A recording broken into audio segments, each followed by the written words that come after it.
नमस्कार दोस्तों मैं पीपीटी न्यूज से संजय रामफल और आपको एक बात से हम अवगत करा देते हैं कि ये चैनल पीपीटी न्यूज इसलिए बनाया गया है ताकि सरकार के द्वारा जो स्कीमें हैं वो तमाम लोगों तक पहुंच सके, जिनका वो फ़ायदा उठा सकें। और हमारा एक मकसद है कि इससे जो इनकम होने वाली है यूट्यूब से, उसका जो भी पैसा आएगा हम वो पैसा खुशियों की दीवार में ज़रूरतमंद लोग आते हैं, बच्चे आते हैं पुस्तकें लेने, तो कुछ ऐसी चीज़ों में समाज हित में वो पैसा हम प्रयोग में लाएंगे। तो मेरी तमाम लोगों से अपील है कि ज़्यादा से ज़्यादा इस चैनल को सब्सक्राइब करें, क्योंकि ये मेरा अकेले का चैनल नहीं, आप सभी का चैनल है। जो मैं दिल की बात है वो आपको सत्य बता रहा हूँ। और दोस्तों, आपका प्यार और आशीर्वाद बना रहे। शुरू करते हैं आज की ताज़ा खबरें। अब चरखी दादरी जिले की ताज़ा खबरों के साथ हम पहली खबर ले रहे हैं।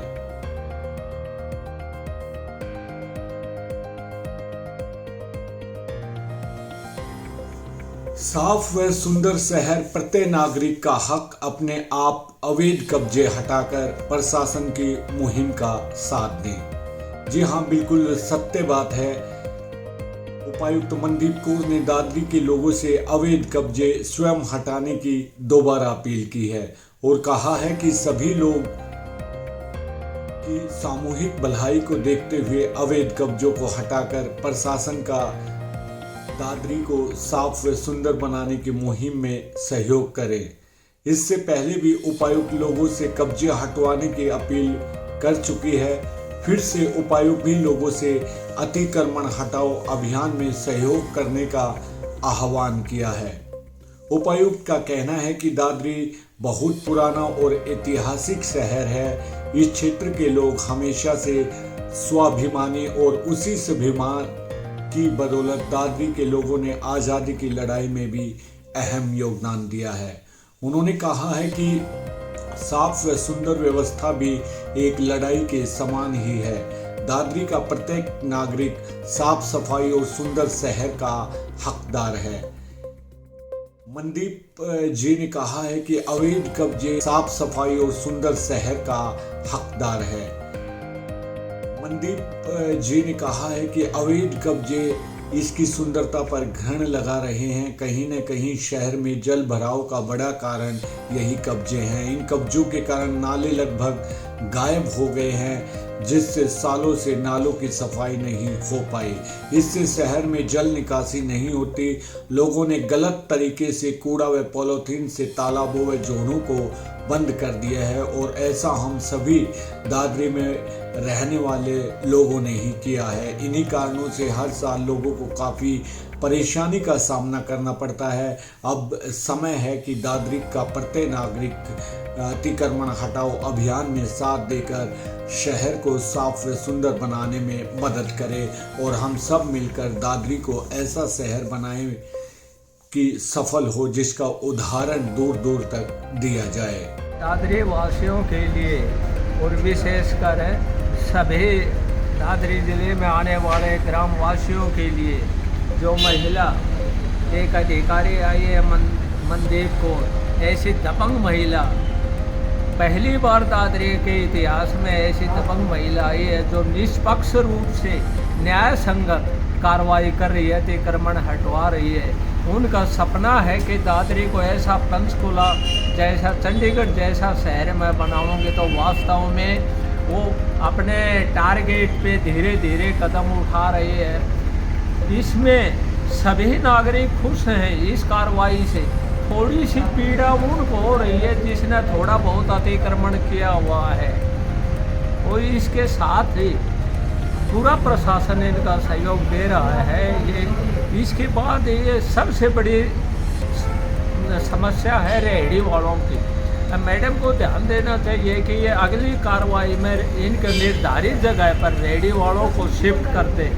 उसके साथ में मैडम का सपना है स्वच्छता का, तो ये खंभे लगे हुए हैं, ये भी मैडम की बहुत बड़ी सोच है। एक साइड में हो जाएंगे, जाम से मुक्ति मिलेगी। और सबसे बड़ी विशेष बात मैडम इसी की ये है कि बगैर राजनीति के दबाव के, पॉलिटिशियन के दबाव के अपनी कार्रवाई कर रही है। ये एक मेरी लाइफ में तो पहली बार ऐसा अधिकारी मैंने देखा है जो किसी का दबाव नहीं मानते। खासकर विशेषकर हरियाणा में तो पॉलिटिशियन जब ही दबाव डाल करके वो बीच में काम रुकवा देते हैं। मैडम ने तो ये दादरी वासियों के लिए एक भगवान ने गिफ्ट दिया हुआ है। उनके सपने को साकार करने के लिए आम नागरिक को उनका सहयोग देना चाहिए। और यही मेरा कहना है कि ऐसी महिला अब तक अधिकारी नहीं आई है दादरी में। आज से पहले कोई कार्रवाई नहीं हुई है। जो मैडम कर रही है वो सराहनीय है, बिल्कुल सराहनीय है। बगैर निष्पक्ष के रूप से काम हो रहे हैं, ये मेरा कहना है। हमारे पास अब दादरी शहर को अवसर है हमारे पास कि हम सभी मिलकर उपायुक्त साथ दें और जो स्वच्छता है उसको हम धरातल पर सब मिलकर प्रशासन के साथ मिलकर कार्य करें, तो इसका जो परिणाम है वो आने वाले चंद दिनों में ही हमें देखने को मिलेगा। अब करते हैं दोस्तों अगली खबर की तरफ रुख। शिक्षा विभाग ने आगामी बोर्ड परीक्षाओं की तैयारियां शुरू कर दी है।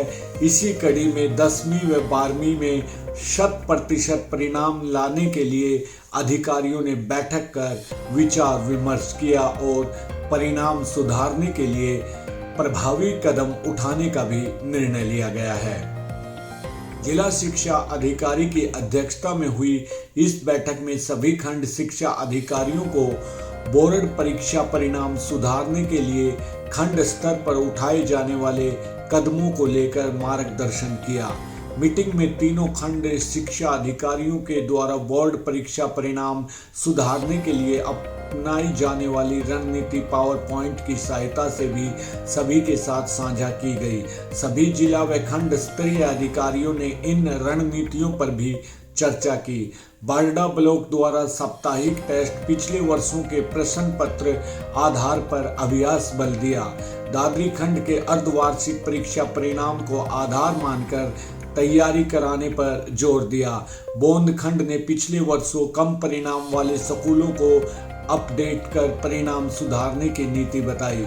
जिला शिक्षा अधिकारी ने राज्य उपलब्धि सर्वे 3 नवंबर को होने वाली परीक्षा के विषय में बताते हुए सभी अधिकारियों को तीसरी, छठी एवं 9वीं कक्षाओं की हिंदी और गणित विषय की तैयारियां OMR सीट के ऊपर करवाने के निर्देश दिए। इसके साथ साथ उन्होंने 19 नवंबर को होने वाले NMS की परीक्षा के लिए कक्षा 8वीं के विद्यार्थियों की अतिरिक्त कक्षाएं लगवाकर भी तैयारी करवाने के निर्देश दिए। मीटिंग के अंदर अधिगम के अंतर्गत पायलट प्रोजेक्ट, सिम डिमांड और MDM लेकर चर्चा की गई। इन सभी बिंदुओं के साथ साथ सभी जिला स्तरीय शिक्षा विभाग टीम ने अक्टूबर माह में होने वाली विज्ञान प्रदर्शनी, कल्चरल फेस्टिवल एवं एड्स पर होने वाली प्रश्नोत्तरी प्रतियोगिता के विषय में चर्चा की। जिला शिक्षा अधिकारी ने सभी अधिकारियों को विद्यालयों में अपनी मॉनिटरिंग बढ़ाने के भी निर्देश दिए हैं। उन्होंने कहा है कि हम अपने परीक्षा परिणाम के लक्ष्य को तभी प्राप्त कर पाएंगे जब हमारे सभी विद्यार्थी विद्यालय में उपस्थित रहेंगे। उन्होंने सभी खंड शिक्षा अधिकारियों एवं प्राचार्यों को प्रातः 8:30 बजे व्हाट्सएप ग्रुप के माध्यम से विद्यालय के प्रतिदिन की हाजिरी साझा करने के भी निर्देश दिए हैं। इस मीटिंग में जिला परियोजना संयोजक चरखी दादरी जलधीर सिंह, खंड अधिकारी बारडा जलकरण, खंड शिक्षा अधिकारी बोन कला राजबाला फोगाट, खंड शिक्षा अधिकारी दादरी राजबाला मलिक, मुख्यमंत्री सुशासन सहयोगी Anjani Rajesh, diet faculty Yogesh, PM राजकीय वरिष्ठ माध्यमिक विद्यालयों के प्राचार्य रामपाल, धर्मवीर, जिला गणित विशेषज्ञ, जिला विज्ञान विशेषज्ञ और BRP आदि भी उपस्थित रहे। हरियाणा सरकार द्वारा परिवार पहचान पत्र के आधार पर 3 श्रेणियों के राशन कार्ड जारी किए जा रहे हैं, जिनमें APL अर्थात हरे कार्ड, BPL अर्थात पीले कार्ड तथा SY अर्थात गुलाबी राशन कार्ड शामिल हैं। BPL और AY राशन कार्ड सरकार द्वारा परिवार पहचान पत्र में वेरीफाइड इनकम के आधार पर स्वयं बनाए जाते हैं और इनके लिए आवेदन करने की आवश्यकता नहीं होती। जिला खाद्य एवं पूर्ति नियंत्रक KK गोयल ने बताया कि APL राशन कार्ड बनवाने के लिए आवेदक को सरल पोर्टल के माध्यम से आवेदन करना होता है। राशन कार्ड पर किसी अधिकारी कर्मचारी के हस्ताक्षर अथवा कार्यालय मोहर की आवश्यकता नहीं होती। राशन कार्ड का प्रिंट किसी भी अटल सेवा केंद्र कॉमन सर्विस सेंटर पर लिया जा सकता है अथवा विभाग की वेबसाइट से आवेदक लाभार्थी द्वारा स्वयं भी लिया जा सकता है। वर्तमान में AAY कार्डों पर 35 किलोग्राम गेहूं प्रति कार्ड, 1 किलोग्राम चीनी कार्ड व 2 लीटर सरसों के तेल प्रति कार्ड जारी किया जाता है। BPL कार्डों पर 5 किलोग्राम गेहूं प्रति व्यक्ति, 1 किलोग्राम चीनी प्रति कार्ड पर 2 लीटर सरसों के तेल प्रति कार्ड जारी किया जाता है। किसी भी उपभोक्ता लाभार्थी को राशन संबंधी कोई परेशानी है तो सहायक एवं खाद्य पूर्ति अधिकारी चरखी दादरी मोबाइल नंबर 9996044430 पर, सहायक खाद्य एवं आपूर्ति अधिकारी बारडा मोबाइल नंबर 7027667777 पर आप फोन कर सकते हैं। जिला खाद्य एवं पूर्ति नियंत्रक चरखी दादरी 8168146278 पर संपर्क किया जा सकता है। APL यानी हरे राशन कार्ड पर कोई राशन जारी नहीं किया जाता। उन्होंने ये भी बताया कि वर्तमान में BPL कार्डों पर 5 किलोग्राम गेहूं प्रति व्यक्ति, 1 किलोग्राम चीनी प्रति कार्ड व 2 लीटर सरसों के तेल प्रति कार्ड वितरण राशन डिपुओं के माध्यम से किया जा रहा है। राशन डिपुओं पर बांटे जा रहे राशन वस्तुओं की समय समय पर संबंधित निरीक्षक खाद्य एवं पूर्ति तथा अन्य अधिकारियों द्वारा चेकिंग की जाती है। मास अक्टूबर 2023 के दौरान अभी तक 17 डिपुओं पर राशन की वितरण जांच की जा चुकी है। किसी भी कार्ड धारक लाभार्थी को राशन से संबंधित कोई समस्या है तो जांच के दौरान संबंधित जांच अधिकारी को बयान दर्ज करवाए जा सकते हैं। राशन वितरण में किसी भी प्रकार की अनियमितता के लिए चरखी दादरी ब्लॉक क्षेत्र के लाभार्थी कार्यालय, सहायक खाद्य एवं पूर्ति अधिकारी चरखी दादरी में, बारडा ब्लॉक क्षेत्र के लाभार्थी कार्यालय, सहायक खाद्य एवं पूर्ति अधिकारी बारडा में तथा बोनकला के क्षेत्र में लाभार्थी कार्यालय खाद्य एवं पूर्ति अधिकारी बोनकला में संबंधित निरीक्षक, उप निरीक्षक खाद्य एवं पूर्ति से भी संपर्क कर सकते हैं। हरियाणा राज्य विविध सेवाएं प्राधिकरण के निर्देशानुसार दादरी जिला न्यायिक परिसर में पारिवारिक विवाद से जुड़े मामलों के समाधान को लेकर विशेष लोक अदालत का आयोजन किया गया। लोक अदालत के दौरान सभी जिला सत्र न्यायाधीशों के मामलों की सुनवाई की गई। इस विशेष लोक अदालत में सभी कोर्ट ने अपनी कोर्ट से जुड़े लंबित पारिवारिक विवाद मामलों को सुना व मौके पर निपटारा किया। लोक अदालत में सुनवाई के लिए 104 मामले रखे गए, जिसमें से 13 मामलों का मौके पर ही निपटारा कर दिया गया। जिला सेवा प्राधिकरण के सचिव सौरभ कुमार ने बताया कि लोक अदालत का उद्देश्य किसी केस को निपटाना लोगों की आपसी सहमति से करना है, इसलिए समय समय पर प्राधिकरण द्वारा लोक अदालत का आयोजन किया जाता है ताकि लोग अपने केसों का निपटारा शांति से करवा सकें व आपसी भाईचारा भी बना रहे। जिला बाल कल्याण परिषद की ओर से बच्चों के सर्वांगीण मानसिक व बौद्धिक विकास के लिए कार्य किया जा रहा है और इसी कड़ी को आगे बढ़ाते हुए बाल महोत्सव कार्यक्रम में प्रश्नोत्तरी प्रतियोगिता व भाषण प्रतियोगिता का भी आयोजन किया गया। कार्यक्रम की शुरुआत प्रदीप कौशिक CEO जिला परिषद दादरी ने दीप प्रज्वलित करके की। उन्होंने बच्चों को संबोधित करते हुए कहा कि ऐसे कार्यक्रम में भाग लेकर अपने जिले का नाम रोशन करें। बाल महोत्सव में प्रश्नोत्तरी प्रतियोगिता और भाषण प्रतियोगिता का भी आयोजन किया गया। द्वितीय ग्रुप, तृतीय ग्रुप, चतुर्थ ग्रुप वर्ग के बच्चों ने प्रश्नोत्तरी प्रतियोगिता में भाग लिया। तृतीय श्रेणी और चतुर्थ श्रेणी वर्ग के बच्चों ने भाषण प्रतियोगिता में भी भाग लिया। निर्णायक मंडल में रोशनी शर्मा, डॉक्टर महेश कुमार जैन, सोमवीर रामपाल शामिल रहे। बाल महोत्सव कार्यक्रम में 98 बच्चों ने भाग लिया। प्रश्नोत्तरी प्रतियोगिता के दूसरे वर्ग में आर्यन मॉडल स्कूल प्रथम, दूसरा स्थान सर्वोदय स्कूल ने हासिल किया। तीसरे स्थान पर GRV स्कूल मॉडल स्कूल रहा। इसी तरह वर्ग 3 में प्रथम स्थान आर्य मॉडल स्कूल, दूसरा स्थान भारत स्कूल, तीसरा स्थान वैश्य बॉयज स्कूल। वर्ग 4 में प्रथम स्थान यदुवंशी शिक्षा निकेतन, दूसरा स्थान वैश्य बॉयज स्कूल, तीसरा स्थान SCR स्कूल ने प्राप्त किया। भाषण प्रतियोगिता के वर्ग में 3 प्रथम स्थान RPS स्कूल द्वारा, दूसरा स्थान APJ स्कूल, तीसरा स्थान आर्य मॉडल स्कूल ने प्राप्त किया। वर्ग 4 में प्रथम RS स्कूल रहा, दूसरे स्थान पर वैश्य कन्या वरिष्ठ माध्यमिक विद्यालय, तीसरे स्थान पर PS ने प्राप्त किया।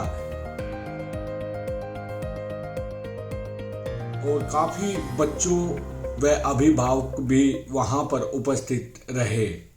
अब करते हैं, पुस्तकें हमारी सच्ची मित्र होती है। एक बार आपका दोस्त आपका साथ छोड़ सकता है, पर पुस्तकें कभी हमारा साथ नहीं छोड़ सकती। सुख दुख में, हंसी खुशी में, सभी में पुस्तकें एक सच्ची मित्र बनकर हमारा साथ निभाती है। ये बात डूडीवाला गवर्नमेंट स्कूल के प्रिंसिपल नरेश कुमार ने खुशियों की दीवार पर आकर कही।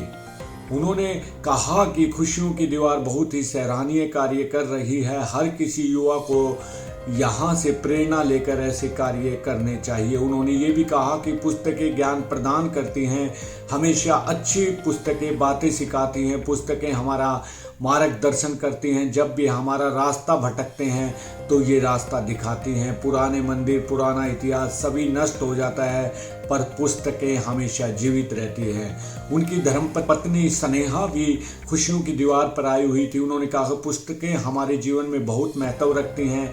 ये हमें एक अच्छा इंसान बनाती हैं और साथ में अच्छे संस्कार भी देती हैं। इसी के ज्ञान से अच्छे बुरे की पहचान करना जानते हैं। इसलिए तो पुस्तकें हमारी सच्ची मित्र होती हैं। सृष्टि के आदिकाल से ही पुस्तकों का रूप बड़ी बड़ी शिलाओं के ऊपर चित्रों तथा तस्वीरों के रूप में देखा जाता था। उन पुस्तकों का रूप आज भी शिलाओं पर या कंदराओं में देखा जा सकता है। उसके बाद फिर शुरुआत हुई ताड़पत्रों और भोजपत्रों की, जिसे आप अजायब घर में देख सकते हैं। उसके कुछ समय पश्चात कागजों का आविष्कार हुआ और ऐसा माना जाता है कि इस कागज का सर्वप्रथम प्रारंभ चीन में हुआ।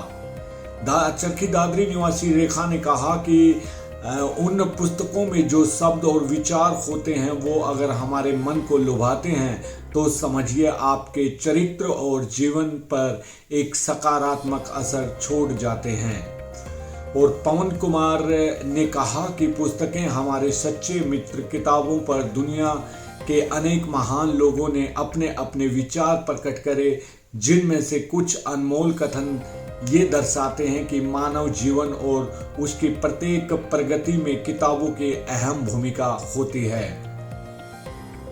पुस्तकें सहायक होती हैं। इसमें सबसे अधिक सहायक हमारे धर्म ग्रंथ होते हैं, जैसे बाइबल, रामायण, गीता, कुरान, गुरु ग्रंथ साहिब आदि।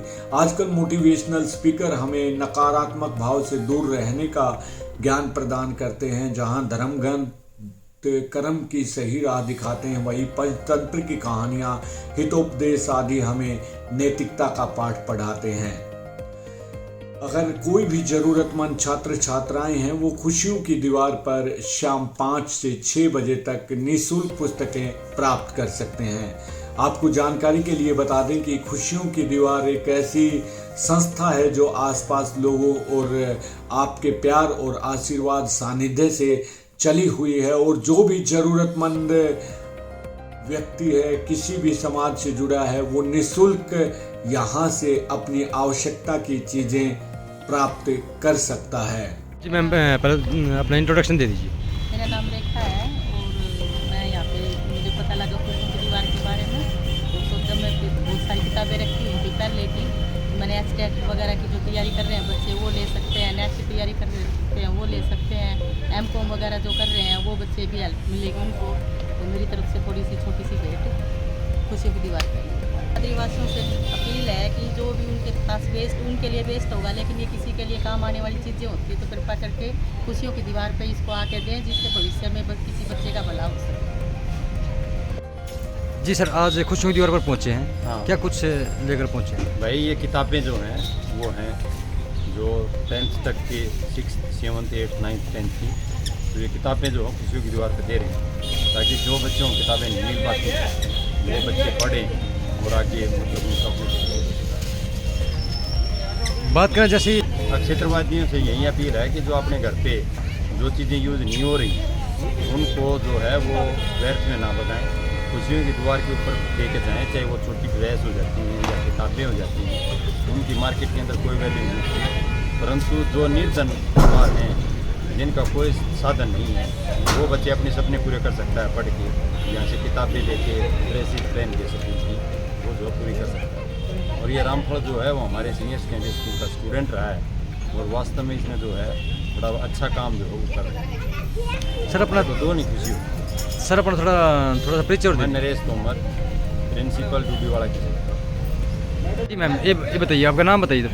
मेरा नाम स्नेह है जी। मैं जो ये मेरे 2 बच्चे हैं उनकी जो क्लास में से वे पढ़ चुके वो जो पुरानी किताबें थी मैं यहाँ पर डोनेट करके जा रही हूँ ताकि गरीब बच्चे भी हमारे बच्चों की तरह ही पढ़ के और उन्नति कर सकें।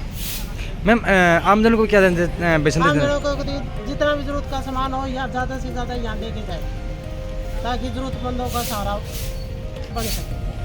हाँ, संजय जो ये रामफल है ये बहुत ज़्यादा अच्छा काम कर रहा है। दोस्तों देखते रहिए पीपीटी न्यूज। मिलते हैं फिर कल इसी समय पीपीटी न्यूज के साथ। अब मेरे को दीजिए इजाज़त।